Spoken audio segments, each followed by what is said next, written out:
ദൈവനാമം വാഴ്ത്തപ്പെടുമാറാകട്ടെ. സംഖ്യാപുസ്തകത്തിൻ്റെ അവസാന അധ്യായങ്ങളായ 35ഉം 36ഉം അധ്യായങ്ങളാണ് ഇന്നത്തെ നമ്മുടെ വേദ വായനാ ഭാഗങ്ങൾ.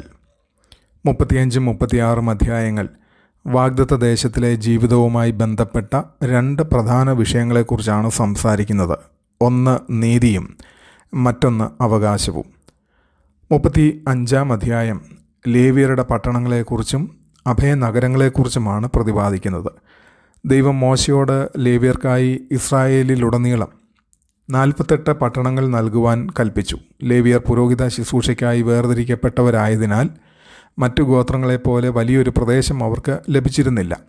പകരം ദേശമെങ്ങും ചിതറിക്കിടക്കുന്ന പട്ടണങ്ങളും അവരുടെ മൃഗങ്ങൾക്കായുള്ള മേച്ചിൽ പ്രദേശങ്ങളും അവർക്ക് നൽകപ്പെട്ടു.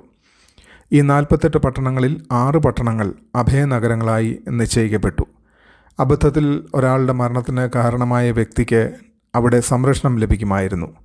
ഒരാൾ അറിയാതെ മറ്റൊരാളെ കൊന്നാൽ രക്തപ്രതികാരിയുടെ കയ്യിൽ ഉടൻ കൊല്ലപ്പെടാതെ ന്യായമായ വിചാരണ ലഭിക്കാനായി അവനവിടെ അഭയം പ്രാപിക്കാമായിരുന്നു.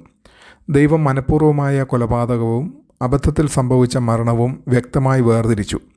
കൊലപാതകിക്ക് മരണശിക്ഷ ലഭിക്കണം. കാരണം മനുഷ്യജീവൻ ദൈവത്തിൻ്റെ സ്വരൂപത്തിൽ സൃഷ്ടിക്കപ്പെട്ടതിനാൽ വിശുദ്ധമാണ്. എന്നാൽ അബദ്ധത്തിൽ മരണത്തിന് കാരണമായവനെ ശരിയായ വിധിന്യായം ഉണ്ടാകുന്നതുവരെ സംരക്ഷിക്കണം. ഈ അധ്യായം നീതിയോടും കരുണയോടും ദൈവത്തിനുള്ള തുല്യമായ പരിഗണനയെ വ്യക്തമാക്കുന്നു. കൊലപാതകം അവഗണിക്കപ്പെടരുത്. അതുപോലെ കുറ്റമില്ലാത്തവർ തെളിവില്ലാതെ ശിക്ഷിക്കപ്പെടുകയും അരുത്. 36ാമത്തെ അധ്യായത്തിൽ സെലോഫഹാദിൻ്റെ പുത്രിമാരുടെ അവകാശത്തെക്കുറിച്ചുള്ളതായ പ്രതിപാദ്യമാണ് അവിടെ നടക്കുന്നത്. അവസാന അധ്യായം ഭൂമിയുടെ അവകാശവുമായി ബന്ധപ്പെട്ട ഒരു പ്രായോഗിക പ്രശ്നത്തെ അഭിസംബോധന ചെയ്യുന്നു. മുമ്പ് സെലോഫഹാദിന് പുത്രന്മാർ ഇല്ലാത്തതിനാൽ അവൻ്റെ പുത്രിമാർക്ക് പിതാവിൻ്റെ അവകാശം ലഭിച്ചിരുന്നു. മനശ്ശെ ഗോത്ര നേതാക്കൾ ഒരു ആശങ്ക ഉന്നയിച്ചു. ഈ പുത്രിമാർ മറ്റു ഗോത്രങ്ങളിലെ പുരുഷന്മാരെ വിവാഹം കഴിച്ചാൽ അവരുടെ ഭൂമി ക്രമേണ മറ്റു ഗോത്രങ്ങളിലേക്ക് മാറും. അങ്ങനെ മനശ്ശെയുടെ അവകാശ ഭൂമി കുറയും. ദൈവം അവരോട് തങ്ങൾ ഇഷ്ടപ്പെടുന്നവരെ വിവാഹം കഴിക്കാമെന്ന് പറഞ്ഞു. എന്നാൽ സ്വന്തം ഗോത്രത്തിനുള്ളിൽ തന്നെ ആയിരിക്കണം. ഇതിലൂടെ ഗോത്രാവകാശം സംരക്ഷിക്കപ്പെടുകയും ദൈവം നൽകിയ ഭൂമി അതത് ഗോത്രത്തിൽ നിലനിൽക്കുകയും ചെയ്തു. സെലോഫഹാദിൻ്റെ പുത്രിമാർ ദൈവത്തിൻ്റെ കൽപ്പന അനുസരിച്ച് മനശ്ശെ ഗോത്രത്തിനുള്ളിൽ വിവാഹിതരായി. അങ്ങനെ പുത്രിമാർക്കുള്ള നീതിയും ഗോത്രാവകാശത്തിൻ്റെ സംരക്ഷണവും ഒരുപോലെ നിലനിർത്തപ്പെട്ടു. യോർദാനിനടുത്തുള്ള മോവാബ് സമഭൂമിയിൽ മോശ മുഖാന്തരം ദൈവം ഇസ്രായേലിന് നൽകിയ കൽപ്പനകളും ചട്ടങ്ങളും ഇതാണെന്ന് പ്രഖ്യാപിച്ചുകൊണ്ടാണ് ഈ പുസ്തകം അവസാനിക്കുന്നത്. 35ഉം 36ഉം അധ്യായങ്ങളിൽ നിന്ന് നമുക്ക് ലഭിക്കുന്ന ആത്മീകവും ദൈവശാസ്ത്രപരവുമായ ഉൾക്കാഴ്ചകൾ എന്തൊക്കെയാണ്? ഒന്ന്, ദൈവം നീതിമാനും കരുണാനിധിയും ആകുന്നു.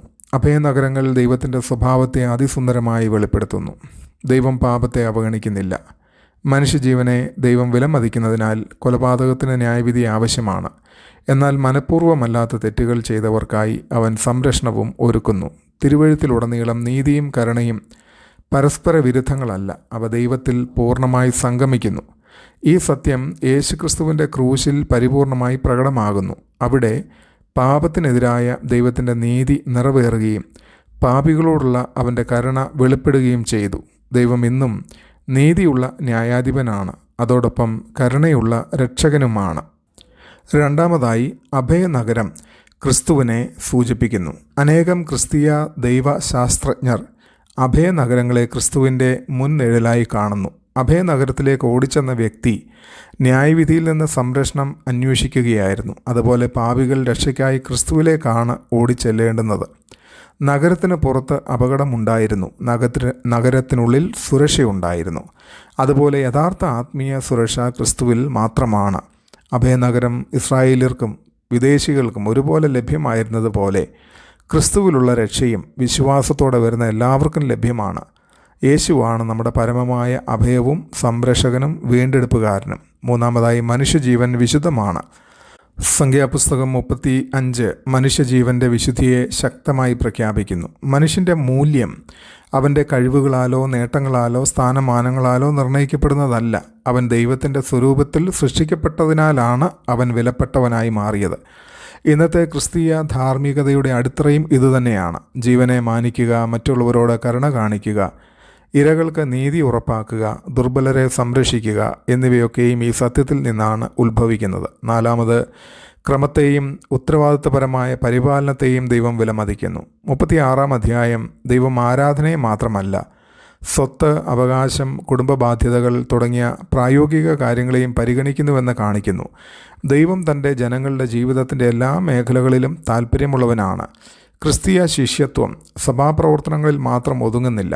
നമ്മുടെ ധനം, കുടുംബം, ജോലി, ബന്ധങ്ങൾ, ഉത്തരവാദിത്തങ്ങൾ എന്നിവയും ദൈവത്തിൻ്റെ ജ്ഞാനത്താൽ നയിക്കപ്പെടേണ്ട മേഖലകളാണ്. ദൈനംദിന ജീവിതത്തിലെ വിശ്വസ്തതയും യഥാർത്ഥ ശിഷ്യത്വത്തിൻ്റെ ഭാഗമാണ്. 5, ദൈവത്തിൻ്റെ വാഗ്ദത്തങ്ങൾ തലമുറകളിലൂടെ നിലനിൽക്കുന്നു.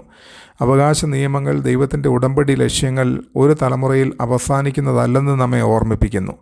ഭൂമിയുടെ അവകാശം വെറും സ്വത്തല്ലായിരുന്നു. അത് അബ്രഹാമിനും അവൻ്റെ സന്തതികൾക്കും നൽകിയ ദൈവവാഗ്ദത്തത്തിൻ്റെ അടയാളമായിരുന്നു. അതുപോലെ ഇന്നത്തെ വിശ്വാസികളും ഉപദേശത്തിലൂടെയും ശിഷ്യത്വത്തിലൂടെയും ദൈവഭക്തിയുള്ള മാതൃകയിലൂടെയും ആത്മീയ പാരമ്പര്യം അടുത്ത തലമുറയ്ക്ക് കൈമാറുവാൻ വിളിക്കപ്പെട്ടിരിക്കുന്നു. ഇന്നത്തെ ക്രിസ്തീയ ജീവിതത്തിലെ പ്രസക്തി ഈ അധ്യായങ്ങളിൽ എന്താണ് എന്നുള്ളത് നമുക്ക് കാണാം. ഓരോ ദിവസവും ക്രിസ്തുവിൽ അഭയം പ്രാപിക്കുക എന്നുള്ളതാണ് ഒന്നാമതായി നാം മനസ്സിലാക്കേണ്ടുന്നത്. വിശ്വാസികൾ കുറ്റബോധം, പരീക്ഷണം, ഭയം, ആത്മീയ പോരാട്ടങ്ങൾ എന്നിവ നേരിടുന്നു. ക്രിസ്തു ഇന്നും നമ്മുടെ അഭയവും സുരക്ഷിതത്വവുമാണ്. സ്വന്തം ശക്തിയെ ആശ്രയിക്കുന്നതിന് പകരം അവനിലേക്കാണ് നാം നിരന്തരം ഓടിച്ചെല്ലേണ്ടുന്നത്. 2, കരുണയോടുകൂടിയ നീതി പിന്തുടരുക. 35 അധ്യായം കടുത്ത വിധി പറച്ചിലും അനാസ്ഥയും ഉള്ള സഹിഷ്ണുതയും ഒരുപോലെ ഒഴിവാക്കുവാൻ പഠിപ്പിക്കുന്നു. സത്യത്തെ ഉയർത്തിപ്പിടിക്കുമ്പോഴും കരുണ പ്രകടിപ്പിക്കുവാൻ ദൈവം തൻ്റെ ജനത്തെ വിളിക്കുന്നു. ഓരോ മനുഷ്യജീവനെയും വിലമതിക്കുക എന്നുള്ളതാണ് മൂന്നാമതായിട്ട് നമുക്ക് മനസ്സിലാക്കുവാൻ കഴിയുന്നത്. വിജയത്തിൻ്റെ അടിസ്ഥാനത്തിൽ മനുഷ്യൻ്റെ മൂല്യം അളക്കുന്ന സംസ്കാരത്തിൽ ഓരോ വ്യക്തിയും ദൈവത്തിൻ്റെ സ്വരൂപം വഹിക്കുന്നവനാണെന്നും ആദരവും മാനവും അർഹിക്കുന്നവനാണെന്നും തിരുവെഴുത്ത് നമ്മെ ഓർമ്മിപ്പിക്കുന്നു. 5, വിശ്വസ്തരായ പരിപാലകരാകുക. നമ്മുടെ വിഭവങ്ങൾ, കുടുംബം, ശുശ്രൂഷ, ഉത്തരവാദിത്തങ്ങൾ എന്നിവ ജ്ഞാനത്തോടെ കൈകാര്യം ചെയ്യണമെന്ന് ദൈവം പ്രതീക്ഷിക്കുന്നു. ആത്മീയ പക്വതയിൽ പ്രായോഗിക അനുസരണവും ഉൾപ്പെടുന്നു. ദൈവഭക്തിയുള്ള ഒരു പാരമ്പര്യം വിട്ടുപോകുക എന്നുള്ളതാണ് അടുത്തത്. ഇസ്രായേൽ തൻ്റെ അവകാശം സംരക്ഷിച്ചതുപോലെ വിശ്വാസവും വചനസത്യവും ദൈവഭക്തിയുള്ള മൂല്യങ്ങളും അടുത്ത തലമുറയ്ക്ക് കൈമാറുവാൻ നാം ഓരോരുത്തരും വിളിക്കപ്പെട്ടിരിക്കുന്നു. സംഖ്യാപുസ്തകം 35, 36 നീതി, കരുണ, അഭയം, ഉത്തരവാദിത്വപരമായ പരിപാലനം, ഉടമ്പടി, വിശ്വസ്തത എന്നിവയെക്കുറിച്ചുള്ള ശക്തമായ പാഠങ്ങളോടെ പുസ്തകത്തെ സമാപിപ്പിക്കുന്നു. അഭയനഗരങ്ങൾ നമ്മുടെ പരമമായ സുരക്ഷിത സ്ഥലമായ ക്രിസ്തുവിങ്കിലേക്കാണ് വിരൽ ചൂണ്ടുന്നത്. അവകാശ നിയമങ്ങൾ, ദൈവത്തിൻ്റെ പദ്ധതികൾ തലമുറകളിലൂടെ തുടരുമെന്ന് നമ്മെ ഓർമ്മിപ്പിക്കുന്നു. വാഗ്ദത്ത ദേശത്തിൻ്റെ അതിർത്തിയിൽ നിന്നിരുന്ന ഇസ്രായേലിനെ വിശുദ്ധ ജനമായി ജീവിക്കുവാൻ ദൈവം ഒരുക്കിയതുപോലെ ഇന്നും വിശ്വാസികൾ ദൈവത്തിൻ്റെ അധികാരത്തിന് കീഴിൽ ജീവിച്ച് അവൻ്റെ നീതിയും കരുണയും വിശ്വസ്തതയും ജീവിതത്തിൻ്റെ എല്ലാ മേഖലകളിലും പ്രതിഫലിപ്പിക്കുവാൻ വിളിക്കപ്പെട്ടിരിക്കുന്നു. എൻ്റെ ഭാരങ്ങളും കുറ്റബോധവും ഞാൻ സ്വന്തം ശക്തിയിൽ വഹിക്കുകയാണോ, അതോ എൻ്റെ അഭയമായ ക്രിസ്തുവിലേക്ക് നിരന്തരം ഓടിച്ചെല്ലുകയാണോ? അടുത്ത തലമുറയ്ക്കായി ഞാൻ ബോധപൂർവം എന്ത് ആത്മീയ പാരമ്പര്യമാണ് വിട്ട് പോകുന്നത്? ഈ ചിന്തകളാൽ ദൈവം നമ്മെ ഓരോരുത്തരെയും ഭരിക്കുകയും അനുഗ്രഹിക്കുകയും ചെയ്യുമാറാകട്ടെ. ആമേൻ.